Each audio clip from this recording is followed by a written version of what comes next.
जय श्री कृष्णा। आप सभी को फाल्गुन मास के कृष्ण पक्ष की विजया एकादशी की ढेरों शुभकामनाएं। आज विजया एकादशी का पारण दिवस है। 24 को आपने कल व्रत किया था, आज 25 है। 25 को आप करेंगे व्रत का पारण। तो आइए जानते हैं कि पारण आपको कब करना है, क्या विधि रहेगी, क्या मुहूर्त रहेगा, किन नियमों का आपको ध्यान रखना है पारण करते समय और क्या गलतियां आपको भूल के भी नहीं करनी है, क्योंकि पारण दिवस वाले दिन आपको बहुत सावधानियां बरतनी होती हैं। किसी भी व्रत का फल उसके पारण में निहित होता है कि आप पारण किस प्रकार से करते हैं। यदि आप सही प्रकार से सही नियमों का पालन करते हुए पारण करते हैं तो अवश्य ही आपका व्रत सफल होता है और आपके सभी मनोरथ सिद्ध होते हैं। इसीलिए आपको सही विधि से पारण करना चाहिए। आपका यह चैनल देवभूमि सदा आपको एकादशी के व्रत के पारण के नियम के साथ विधि बताता आया है। हम सदा आपको बताते हैं किस एकादशी का पारण कैसे करना है, क्योंकि सभी एकादशियों का पारण करने का जो विधान है ना वो अलग होता है। जैसे पूजा विधि का विधान होता है अलग। आपने देखा विजया एकादशी कितना भिन्न था इस एकादशी का पूजा विधान। इस एकादशी पर घड़े की स्थापना 10वें दिन को करनी थी और घड़े की स्थापना करके घड़े पर ही भगवान को विराजमान करना था, तब पूजन करना था। आपने इसका वृतांत कथा में भी अवश्य ही सुना होगा। तो इसी प्रकार से सभी एकादशियों का जो विधान है ना वो अलग होता है। हम सदा कहते हैं कि आप वीडियोस को ध्यान से देखिए। हमारा उद्देश्य केवल इतना नहीं है कि अधिक से अधिक लोग वीडियोस देखें। हमारा उद्देश्य है कि सही जानकारी सभी लोगों तक पहुंचे। हम पहले पढ़ते हैं, अपने ज्ञान के अनुसार उसको बनाते हैं और फिर आप तक भेजते हैं, जिससे कि आप भी उसका लाभ ले सकें। एकादशी का व्रत करते हैं, भूखे रहते हैं, इतनी मेहनत करते हैं आप, और उसके बाद भी यदि आपको लाभ ना मिले तो क्या फ़ायदा।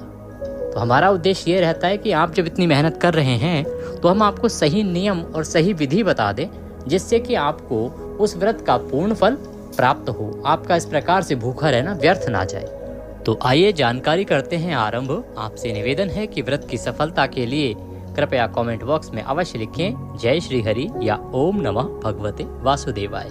भगवान का यह मंत्र जब भी लिखा जाता है तो उससे एक सकारात्मक ऊर्जा उत्पन्न होती है और वह सकारात्मक ऊर्जा आपके जीवन में सकारात्मक परिवर्तन लेके आती है। इसलिए आपको अवश्य ही लिखना चाहिए। आप देख रहे हैं देवभूमि ज्योतिष संस्थान का प्रतिष्ठित यूट्यूब चैनल देवभूमि धार्मिक। आपसे निवेदन है कि वीडियो यदि थोड़ा सा भी अच्छा लगे तो एक बार लाइक अवश्य कर दीजिएगा। आपका एक लाइक हमारे लिए बहुत महत्वपूर्ण होता है, क्योंकि हम बड़े प्रयास के बाद वीडियो बनाते हैं। जब आप लाइक करते हैं तो हमें अपनी मेहनत सफल जान पड़ती है। तो कृपया एक बार लाइक अवश्य कर दीजिए और बढ़ते हैं अब आगे। फाल्गुन मास के कृष्ण पक्ष की एकादशी, जिसका नाम है विजया एकादशी, इसका पारण 25 तारीख को करना है। आपने घड़े की स्थापना की थी, घड़े पर भगवान श्रीहरि को विराजमान किया था, उनका पूजन किया था। तो पूजन किस प्रकार से करना है इसकी चर्चा हम कर लेते हैं। सुबह ब्रह्म मुहूर्त में आपको उठना चाहिए। नियम अनुसार तो रात्रि जागरण बताया गया था, कथा में वृतांत में भी आपने सुना था। परंतु यदि रात्रि को जागरण संभव ना हो तो आप सुबह जल्दी उठ जाइएगा ब्रह्म मुहूर्त में। ब्रह्म मुहूर्त अगर संभव ना हो तो सूर्योदय से पहले आपको अवश्य ही उठ जाना चाहिए। इसका तो आपको ध्यान रखना ही है। उठने के बाद स्नान आदि करके स्वच्छ वस्त्र धारण कीजिए। स्वच्छ वस्त्र धारण करके भगवान सूर्यदेव को अर्घ्य दीजिए और आपका जो पूजा स्थल है जहां आपने एकादशी की पूजा की है वहां पर आसन लगा के बैठ जाइए। सामग्री एकत्र कीजिए जो आवश्यक होगी आज के दिन। साथ ही जो हमारी माताएं, बहनें, भाई बंधु जिन्होंने हमारा पूजा का वीडियो नहीं देखा था और उन्होंने अगर पूजन उस विधि से नहीं किया है कि एकादशी को आपने स्थापना आदि नहीं कर रखी है पहले से, तो उनको भी बताएंगे किस प्रकार से आपको पारण करना चाहिए। सामग्री में आपको चाहिए भगवान श्री हरि विष्णु की कोई प्रतिमा या तस्वीर, एक पीतल या तांबे का लोटा जल, जिसमें शुद्ध जल से पहले गंगा जल या त्रिवेणी का जल भरिएगा, उसके बाद शुद्ध जल भर लीजिएगा। रौली, मौली, पान, सुपारी, लौंग, इलायची, धूप, दीप, नैवेद्य में भोग लगाने के लिए मिठाई या आप फल ले सकते हैं, अन्यथा मिश्री भी ले सकते हैं। अर्पित करने के लिए खुले फूल ले लीजिएगा, फूलों की माला ले लीजिएगा। भगवान की तस्वीर रखने के लिए आप चौकी ले सकते हैं अगर आपके पास हो, उस पर बिछाने के लिए पीला वस्त्र ले लीजिएगा। साथ में खुले फूल हमने आपको बोले हैं जो आपको अर्पित करने के लिए चाहिएंगे। फूलों की माला। पारण के लिए जो भोग लगेगा पारण वाले दिन, आपने यदि वह भोजन बना लिया है तो उसको भी आप रखिएगा, अन्यथा जब आप पूजन कर लेंगे उसके बाद, क्योंकि भोग लगाएंगे, भोग के बाद ही हम आगे पुष्पांजलि करेंगे। पुष्पांजलि एक आवश्यक प्रक्रिया होती है। एकादशी व्रत में ही नहीं, सभी पूजाओं में पुष्पांजलि एक आवश्यक प्रक्रिया होती है। उसके बिना कोई भी जो पूजा है ना वो पूर्ण फलदायी नहीं होती है, क्योंकि इसमें एक प्रकार की क्षमा याचना होती है। इसको करना आवश्यक है पुष्पांजलि को, और इसी में आपकी व्रत की पूजन की सफलता निहित होती है। भोग लगाने के बाद हम पुष्पांजलि भी करेंगे। आइए, आपने सारी सामग्री एकत्र कर ली होगी। सामग्री एकत्र करने के बाद आसन लगा के बैठ जाएं। हम पूजन आरंभ करते हैं। जो भाई बंधु हमारे अभी आज ही वीडियो को देख रहे हैं, जिन्होंने एकादशी के दिन भगवान की स्थापना नहीं की है, केवल पारण का वीडियो ही देख पा रहे हैं, तो आपसे निवेदन है कि तस्वीर को पहले स्थापित करेंगे। हम बताते हैं उस विधि से। पहले आप जो लोटे में जल लिया है ना, उसमें पुष्प को डुबोइए और सभी सामग्री पे और अपने आसपास जल के छींटे दीजिए। इससे स्थान का पवित्रीकरण होगा, सामग्री का पवित्रीकरण होगा और सबका पवित्रीकरण होगा। आपके जो अगर पारिवारिक जन भी बैठ के पूजन कर रहे हैं तो सबके ऊपर जल के छींटे दीजिएगा।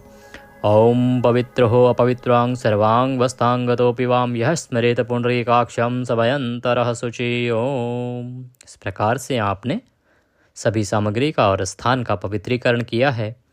पवित्रीकरण करने के बाद अब भगवान को स्थापित करेंगे। जो हमारे दर्शक हैं, जो पहले से हमारे चैनल पर हैं, जिन्होंने हमारा पूजा विधि का वीडियो देखा होगा और उन्होंने विधि से कलश के ऊपर, घड़े के ऊपर भगवान की स्थापना दशमी तिथि को करी होगी और एकादशी का पूजन कर लिया होगा, तो उनके यहाँ तो पहले से ही भगवान विराजमान हैं, हम क्लियर कर दें। लेकिन जो नए दर्शक हैं, जो इस वीडियो के माध्यम से हमें देख रहे हैं, उन्होंने अगर स्थापना नहीं कर रखी है तो भगवान की तस्वीर को आप स्थापित कीजिए। पारण के लिए आपका चौकी है तो चौकी को लीजिए, चौकी नहीं है तो पृथ्वी पर रखकर भी पूजन कर सकते हैं। तस्वीर को रखने से पहले भगवान को आसन दीजिए। शुद्धिकरण किया आपने, शुद्धिकरण के बाद आसन दीजिए भगवान को। आसन के रूप में पुष्प वहां पर बिखरा दीजिए और उसके ऊपर भगवान की तस्वीर या प्रतिमा जो भी आपके पास है उसको रख दीजिए, स्थापित कर दीजिए। अब हम पूजन में आगे बढ़ेंगे। पहले हाथ धोएंगे, फिर जलाचमनी करेंगे। तो जो लोटा है जिसमें जल भरा है उसमें एक चम्मच रखिए और चम्मच से अपने सीधे हाथ पे जल लीजिए और हाथ धो लीजिए। हस्तो प्रक्षालनम। फिर एक एक चम्मच जल लेंगे, हम एक मंत्र पढ़ेंगे उस पर और उसका आचमनी करेंगे, अर्थात पी जाएंगे। ओम माधवाय नमः, जल लीजिए, पी जाइए। ओम केशवाय नमः, जल लीजिए, पी जाइए। ओम नारायणाय नमः, जल लीजिए, पी जाइए। ओम ऋषिकेशाय नमो नमः, हस्तो प्रक्षालनम। हाथ धो लीजिए। हाथ धोने के बाद मौली बांधिए, तिलक कीजिए। आपके बंधु या जो भी पारिवारिक जन बैठे हैं उनको भी तिलक कीजिए और मौली बांधिए। पूजन के लिए सबसे पहले भगवान को पद्य अर्घ आचमनी अर्पित करना है। तो भगवान के सामने एक पात्र रखिए, कटोरी रखिए, जिसमें कि आप पूजा की सारी सामग्री अर्पित करेंगे और घड़े की पूजा भी हम करेंगे। अभी पहले पारण के दिन पहले भगवान की पूजन, उसके बाद घड़े का पूजन। भगवान को पद्य अर्घ आचमनी कराइए। तो पद्य अर्पित करने के लिए एक चम्मच जल लीजिए और वह सामने रखे पात्र में छोड़ दीजिए।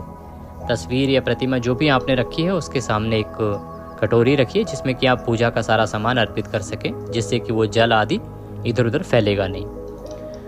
ओम पद्यम समर्पयामि, एक चम्मच जल लीजिए, अर्पित कीजिए। ओम अर्घ्यम समर्पयामि, अर्घ दीजिए भगवान को, एक चम्मच जल लीजिए, अर्पित कीजिए। ओम जलाचमनिम समर्पयामि, जलाचमनी कराइए, एक चम्मच जल लीजिए, भगवान को अर्पित कीजिए। भगवान को स्नान कराएंगे। स्नान कराने के लिए ओम स्नानम जलम समर्पयामि, स्नानम स्नानते, स्नान के लिए एक चम्मच जल लीजिए और पुनः भगवान को अर्पित कीजिए। भगवान को सुगंध अर्पित करेंगे। सुगंध के रूप में इत्र लीजिए, इत्र को किसी पुष्प पे लगाइए या रुई का टुकड़ा लीजिए, रुई पे लगाइए और वह भगवान को अर्पित कीजिए, सुगंध अर्पित कीजिए भगवान को। भगवान को वस्त्र अर्पित कीजिए। इसके बाद वस्त्र के रूप में मौली का एक टुकड़ा तोड़िए और वह वस्त्र के रूप में भगवान को अर्पित कीजिए। वस्त्रम समर्पयामि, जनेऊ है अगर आपके पास तो जनेऊ अर्पित कीजिए भगवान को। वस्त्रम उपवस्त्रम यज्ञोपवीतम समर्पयामि, भगवान को तिलक लगाइए, चंदन लगाइए, भगवान को प्रेम पूर्वक चंदन लगाइए। पुष्प हैं तो पुष्प अर्पित कीजिए। चंदनम चंदनांते चंदनम महत्पुण्यम पवित्रम पापनाशनम, पुष्पम समर्पयामि, पुष्प अर्पित कीजिए। माला है तो माला पहनाइए भगवान को, माल्यार्पण कीजिए। माला पहना के धूप दिखाइए, दीप दिखाइए। आपने दीपक अगर 24 घंटे से अखंड जला रखा है तो उत्तम है, नहीं जला रखा है तो जब आपने पूजन आरंभ करना है ना तभी धूप और दीप जला लीजिएगा।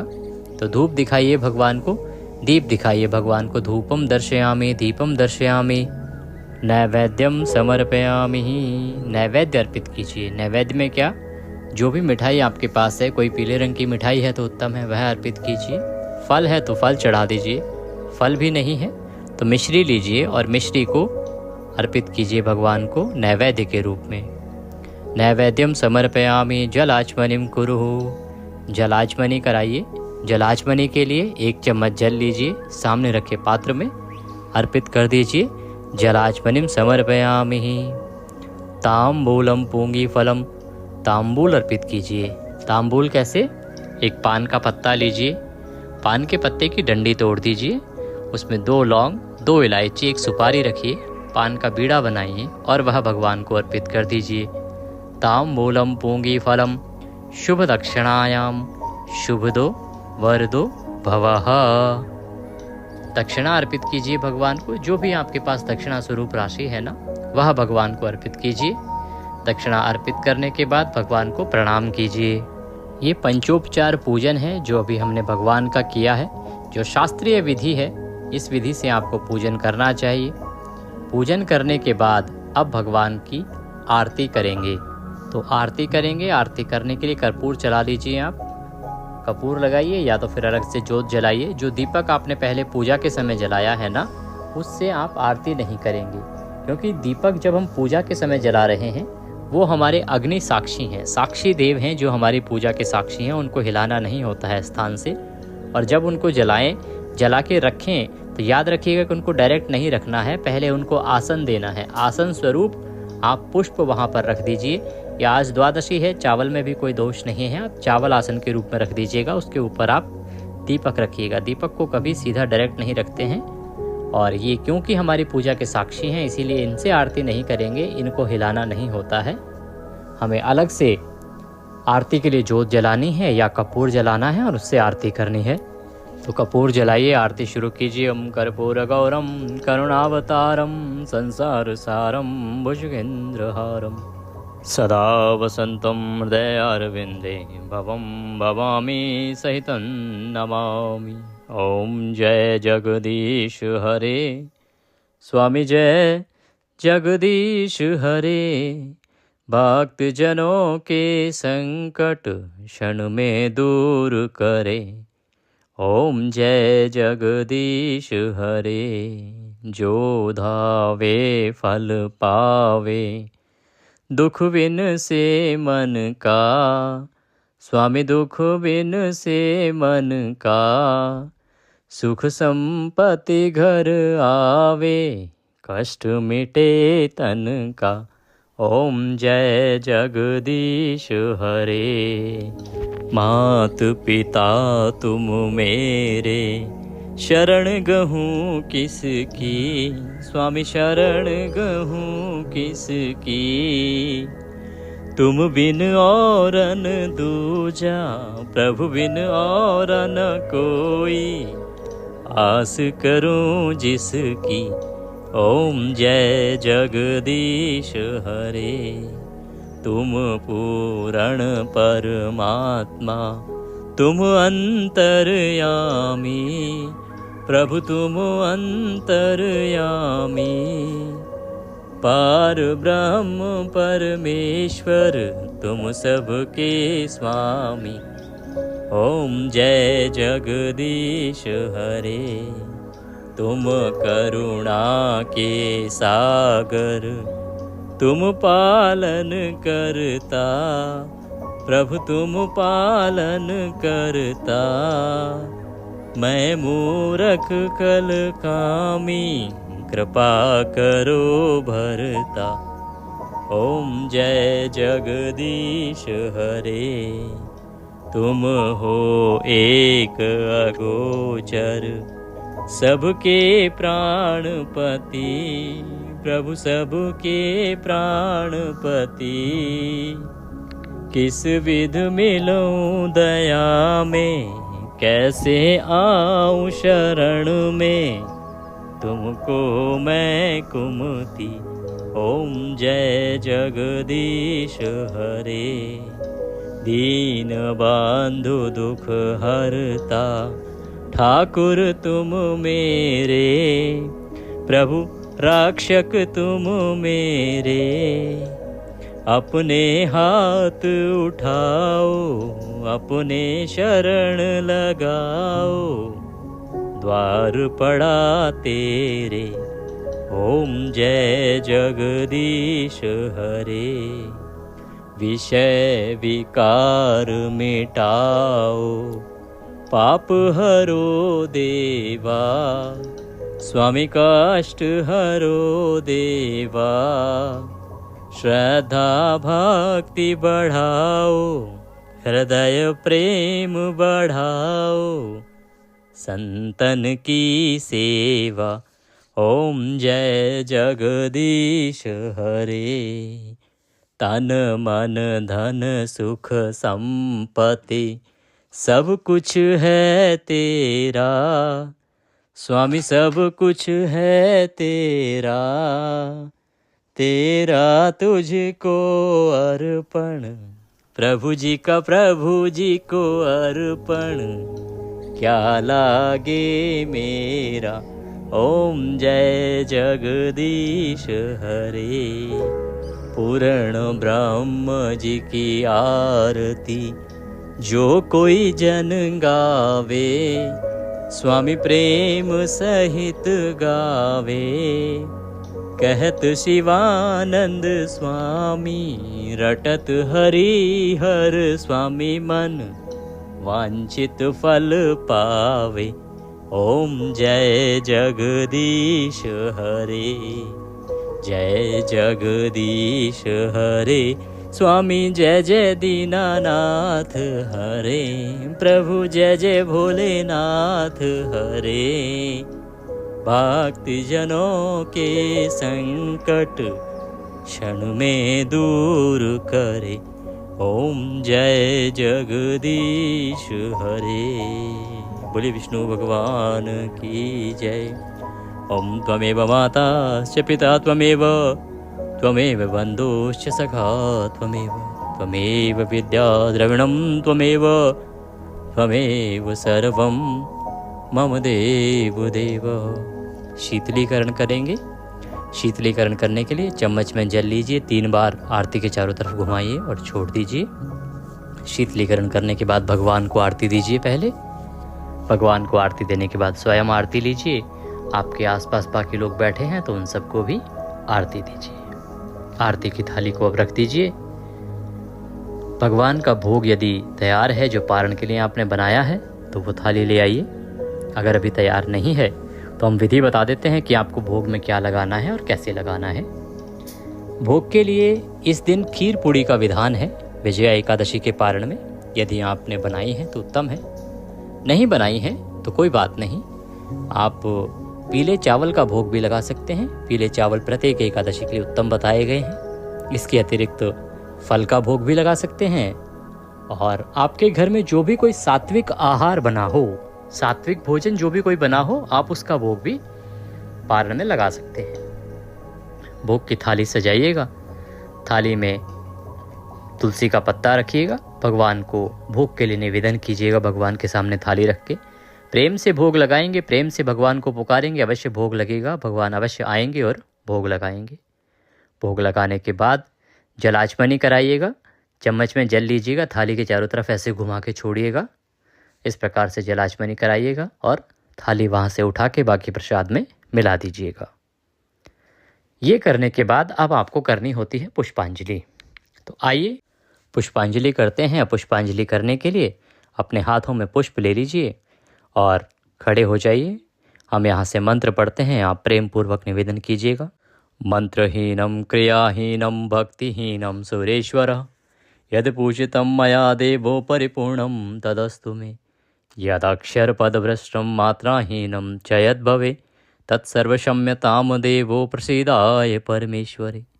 आवाहनम न जानामि विसर्जनम, पूजम चैवम न जानामि क्षम्यतां परमेश्वरः। हे प्रभु, न हम आपका आवाहन जानते हैं, न पूजन जानते हैं, न विसर्जन जानते हैं। हम तो अज्ञानी जीव हैं। भगवान, जैसी बन पड़ी है वैसी सेवा आपके श्री चरणों की है। ये व्रत किया है, पूजन किया है, 2 दिन का विधान किया है।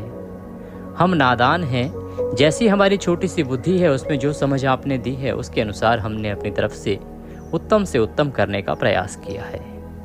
प्रभु, इसमें जाने अनजाने में हमसे कोई गलती, कोई त्रुटि, कोई भूल हो गई हो तो हमारी प्रार्थना है कि आप हमें अज्ञानी और अपना बालक समझकर क्षमा कर दीजिएगा और हमारी झोली में सदा दया का आशीर्वाद प्रदान कीजिएगा। इसके निमित्त आपको अर्पित करने के लिए हमारे पास कुछ नहीं है। हम जैसा पहले ही कह चुके हैं, तन मन धन सब कुछ आप ही का है प्रभु। हमारे पास क्या है? हमारे पास केवल मालती मलका जाति सत्पत्रादि संयुक्तम पुष्पांजलिम मया दत्ताम ग्रहणाम परमेश्वर। प्रभु, यह पत्र पुष्प की भेंट है, इसे आप स्वीकार करें और दया का आशीर्वाद प्रदान करें। इस प्रकार से वह पुष्प भगवान को अर्पित कर दीजिए। यहाँ पर यदि किसी को ज्ञात हो, कई बार ऐसा होता है कि हमसे व्रत में कोई गलती हो गई होती है और हमें बाद में पता लग जाता है कि हमसे आज ये गलती हो गई, तो ये वो समय है जिसमें आपको उस गलती के लिए भी आपको क्षमा याचना कर लेनी चाहिए। यदि आपको पता है कि आपसे कोई गलती हुई है तो आप क्षमा प्रार्थना करें कि भगवान, आज के इस व्रत में हमसे अनजाने में ये कार्य हो गया, इसके लिए हम क्षमा प्रार्थी हैं, हमें क्षमा कीजिएगा। तो इस प्रकार से क्षमा याचना करने के बाद अब आप पुष्पांजलि अर्पित कर चुके हैं। आपकी जो पूजन है वो यहाँ समाप्त होता है। अब भगवान की परिक्रमा कीजिए, खड़े खड़े परिक्रमा कर लीजिए। 1, 3, 5 जो भी परिक्रमा हो सके आप खड़े खड़े परिक्रमा कर लीजिए। फिर भगवान को प्रणाम कीजिए। आपका पूजन यहाँ पर पूर्ण होता है। अब बात आती है जी कि जो सामग्री है उसका क्या करना है। कलश है उसको थोड़ा सा अभी हिला दीजिए वहाँ से, उस स्थान से, और उस पे जो घड़े के उस पे कंठ पे हमने जो मौली बंधवाई थी उसको हो सके तो तोड़ दीजिए, नहीं तो आपने हिला दिया, इतना भी काफ़ी है हमारे लिए। इसमें जो कलश है, जो घड़ा है आपका, मिट्टी का घड़ा जिन्होंने रखा होगा या जो भी ऐसा घड़ा है जो किसी को दिया जा सकता है, तो वह ब्राह्मण को आपको दान देना चाहिए। कथा में वृतांत आपने सुना होगा कि ब्राह्मण को दे देना चाहिए इस घड़े को। इसको जल सहित भी दे सकते हैं, अन्यथा इसका जो जल है इसको आप पीपल पर अर्पित कर सकते हैं। पीपल में सभी देवताओं का वास है, तो आप पीपल पर यह जल अर्पित कर सकते हैं और यह घड़ा किसी ब्राह्मण को दान दे दीजिएगा। दूसरा, घड़े के अंदर यदि आपने सिक्का डाला था तो वह सिक्का लाल रंग के कपड़े में बांधकर अपने माथे से लगाकर और अपनी तिजोरी में रख दीजिएगा। ये भगवान के आशीर्वाद स्वरूप आपकी तिजोरी में सदा माँ लक्ष्मी का वास बनाए रखेगा और आपके घर में बरकत होगी। घड़े के नीचे जो सतनजा रखा था और ऊपर जो जौ रखे थे, ये भी आप ब्राह्मण को दे सकते हैं। अन्यथा अगर आपके यहाँ कोई ऐसी जगह है जहाँ पक्षियों को दाना डाला जाता है तो वहाँ पर भी इस दाने को डाला जा सकता है, इसको पक्षियों को खिलाया जा सकता है। बस ध्यान रखें कि ये पैरों में ना आए किसी के, अन्यथा आप ब्राह्मण को भी घड़े के साथ ये दान दे सकते हैं। जब ब्राह्मण को दान देंगे तो दक्षिणा अवश्य दीजिएगा। यहाँ पर चढ़ाई गई जो दक्षिणा है उसको भी आप ब्राह्मण को दे सकते हैं, अन्यथा ये पूजा कराने वाले की होती है। तो आप हमारे पास यदि भेजना चाहते हैं तो UPI के माध्यम से, ऑनलाइन के माध्यम से हमारे पास भी भेज सकते हैं। कमेंट करके डिटेल मांग लीजिएगा, आपको जानकारी प्रदान कर दी जाएगी। पारण के बाद आपको किसी ब्राह्मण को भोजन कराना चाहिए। भोजन ना करा सकें तो दूध और दक्षिणा आदि दान दे सकते हैं, या आप खाद्य सामग्री में फल ले लीजिए, बिस्किट आदि लीजिए और उसके साथ दक्षिणा रख के वह भी ब्राह्मण को दे सकते हैं। बट ब्राह्मण को दान अवश्य ही देना चाहिए। उसके बाद ही आपको अपने व्रत का पारण करना चाहिए। यदि आपके यहाँ पर कोई ब्राह्मण उपलब्ध नहीं है तो दान स्वरूप कोई भी राशि आप हमें भेज सकते हैं। पारण करने के लिए बैठ जाएं। पारण करने के लिए जब बैठेंगे तो ओम नमः भगवते वासुदेवाय मंत्र का 5 बार आप जाप करेंगे। मुख में तुलसी का पत्ता रखेंगे और व्रत का पारण करेंगे। प्रथम आहार जो आपने भगवान को भोग लगाया है वही ग्रहण करेंगे और पारण का जो आहार है उसमें सात्विकता का ध्यान रखेंगे। लहसुन प्याज आदि वर्जित हैं, इसका आप ध्यान रखिएगा। इस प्रकार से पारण कीजिएगा। अब बात आती है पारण करना कब है। तो पारण के लिए जो शुभ समय रहेगा उसका निर्धारण होता है कि पारण व्रत के अगले दिन किया जाता है, सूर्योदय के बाद किया जाता है और द्वादशी तिथि के पहले 5.5 घंटे में पारण नहीं किया जाता है, उसके बाद ही करना होता है, क्योंकि पहले 5.5 घंटे हरिवासर का समय होता है। ये ध्यान रखना बहुत आवश्यक होता है, अन्यथा व्रत खंडित माना जाता है। इन नियमों को ध्यान में रखते हुए इस एकादशी का जो व्रत पारण का समय रहेगा वो सुबह सुबह आ जाएगा, क्योंकि द्वादशी तो 24 तारीख को ही लग गई थी दोपहर को, तो हरिवासर का समय समाप्त हो चुका है। पारण आप कर सकते हैं सुबह 6:50 से और 9:17 तक। इस समय में आप पारण करें, बहुत उत्तम रहेगा। भगवान की कृपा प्राप्त करने के लिए अवश्य लिखें जय श्री हरि या ओम नमः भगवते वासुदेवाय। वीडियो थोड़ा सा भी अच्छा लगा हो तो उसे लाइक अवश्य कीजिएगा। भगवान सब पर कृपा करें। जय श्री कृष्ण।